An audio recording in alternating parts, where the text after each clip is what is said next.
घर पछुअड़बा में मालिन फूल बढ़िया फूल फूलए आधी राती हे घर पछुअड़बा में मालिन फूल बढ़िया फूल फूलए आधी राती हे ताही फूल बढ़िया में राजा बेटा एला ओतही गामलन साड़ी राती हे ताही फूल बढ़िया में राजा बेटा एला ओतही गामलन साड़ी राती हे घर संबाहर भेली सुहबे से कन्या सुहबे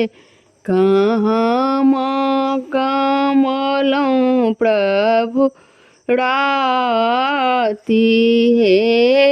घर संबाहर भेली सुहबे से कन्या सुहबे कहाँ माँ कमलों प्रभु राती हे तोहरो सुंदर धानी मालिन केड़ा बेटिया ओतही गामलों साड़ी राती हे तोहरो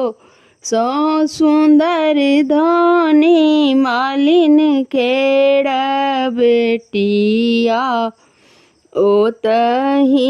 गामलों साड़ी राती हे आबथु मालिन बेटी बैसथु पलंग चढ़ी कोने विधि जोड़ल सीने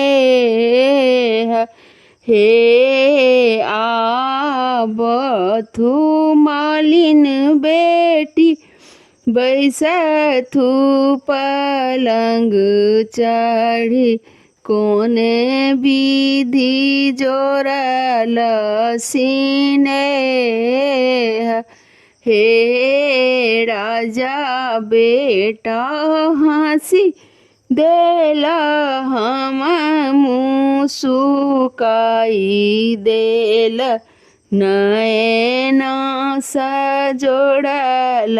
सीने हे राजा बेटा हंसी देल हम मुँह सुकाई देल नैना सजोड़ल सीने है।